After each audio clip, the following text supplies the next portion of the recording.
tahun 2024 ini. Nah, ini prospek yang sangat-sangat menjanjikan kalau Mas Anies mendirikan partai politik.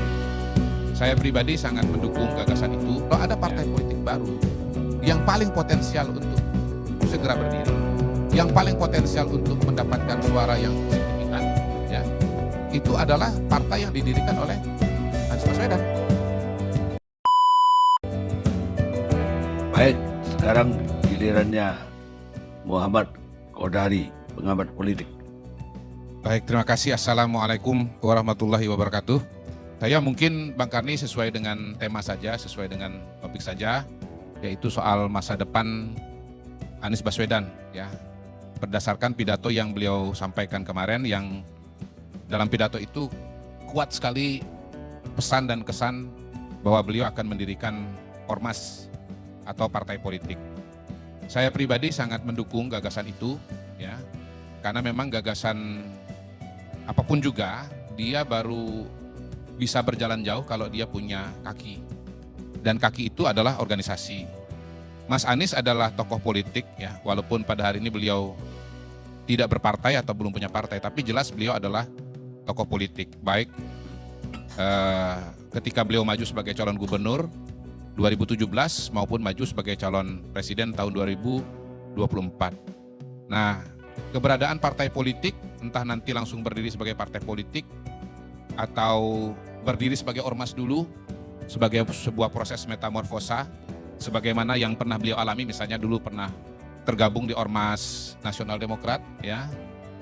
Kemudian Ormas Nasional Demokrat menjadi Partai Nasdem, walaupun Mas Anies tidak ikut di Partai Nasdem, tapi saya kira menjadi pengalaman yang sudah membuat Mas Anies itu punya pelajaran, ya, atau sudah punya pengalaman lah bagaimana menyiapkan sebuah partai politik yang dimulai dari ormas. Ya. Dan memang dalam struktur pemerintahan kita, dalam struktur politik kita, peran partai politik itu sekarang sangat-sangat sentral. Kalau Mas Anies mau melakukan perubahan atau Mas Anies mau masuk ke ranah politik, ya memang jalan paling aman itu adalah dengan mendirikan partai politik. Saya kira itu salah satu pelajaran yang paling jelas polanya, Bang Karni, ya, dari pengalaman tokoh-tokoh politik kita dalam rentang tahun 98, 99 sampai dengan sekarang. Bicara Mas Anies, menurut saya ini adalah golden moment. Berbeda dengan Pak Amin. Pak Amin itu sudah sunset. Golden momentnya beliau itu tahun 2000, tahun 99. Yang berarti 25 tahun yang lalu. Pertama kali Pak Amin Rais mendirikan partai politik di puncak popularitasnya, PAN dapat sekitar berapa? 7%, tidak salah, 7,1. 25 tahun kemudian sekarang beliau ikut mendirikan partai politik umat, partai umat. Ya, saya lupa angkanya persis, tetapi tidak lolos parliamentary threshold. Nah, tentunya Mas Anies jangan mengulangi kesalahan yang sama, ya. Kalau Mas Anies mendirikan partai politik katakanlah 5 tahun dari sekarang, mungkin popularitas beliau tidak seperti pada hari ini. Pada hari ini saya melihat popularitasnya masih sangat-sangat masih sangat kuat. Di Jakarta setidaknya, ya, ada pendukung ibu bapak. Kemudian di surveinya kemarin tinggi. Di nasional dapat suara 25%. Bahkan kalau angka 25% itu kita anggaplah memang dapatnya 25%, identik dengan perolehan suara Pak Anies pada tahun 2024, dan ini dipertahankan sampai dan utuh dipertahankan pada tahun 2029, maka partai ini akan menjadi partai terbesar di Indonesia. Karena notabene ini partai terbesar tahun 2024 ini berapa? PDI Perjuangan hanya sekitar 16 atau 17% saja gitu. Itu dari segi suara. Kalau dari segi jaringan, relawan Mas Anies sudah tersebar di seluruh Indonesia. Ya. Kita tahu bahwa syarat mendirikan partai politik itu salah satunya adalah jaringan, ya, khususnya kalau mau menjadi peserta pemilu.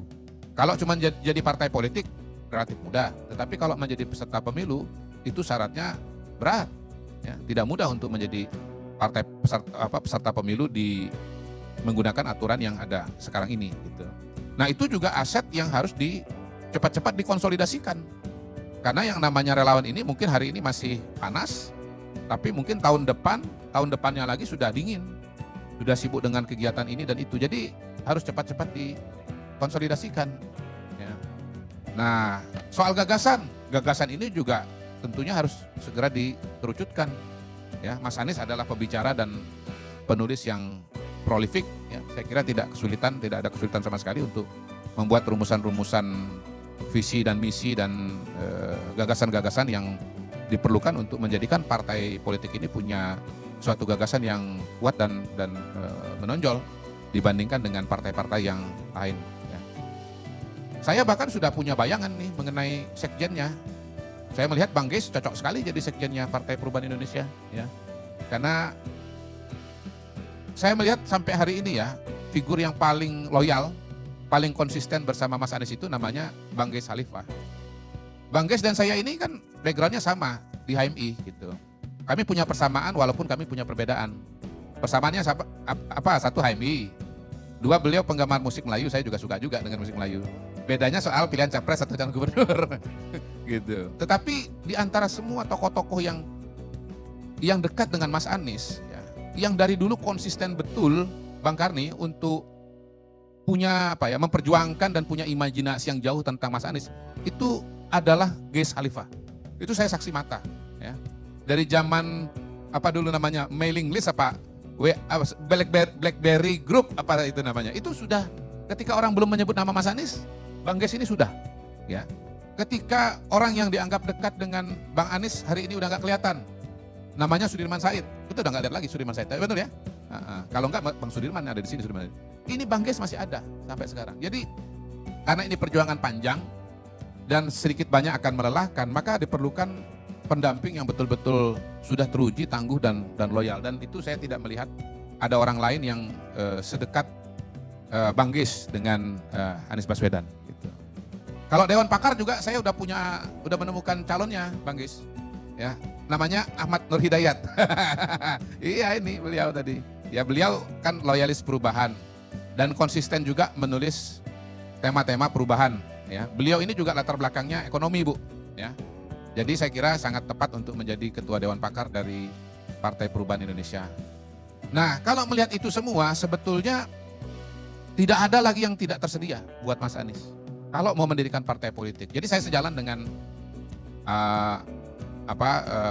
Pak Nur, ya, dengan Mas Nur, dengan Dek Nur ini. Saya sepakat bahwa sebetulnya pada hari ini kalau ada partai politik baru yang paling potensial untuk segera berdiri, yang paling potensial untuk mendapatkan suara yang signifikan, ya, itu adalah partai yang didirikan oleh Anies Baswedan. Modal suaranya sudah ada, nggak main-main loh, 25% dari total pemilih. Ya. Kemudian relawannya juga jaringannya sudah ada di seluruh Indonesia, tinggal dikontak saja. Ya. Calon pengurusnya sudah ada juga. Jadi saya nggak melihat alasan bahwa partai ini tidak bisa berdiri. Segera saja berdiri, ya, berkompetisi dalam politik Indonesia, menjadi bagian dari proses politik Indonesia dan mudah-mudahan bisa menjadi solusi yang bagus bagi bangsa dan negara Indonesia. Saya kira itu Bang Karin. Terima kasih. Assalamualaikum warahmatullahi wabarakatuh.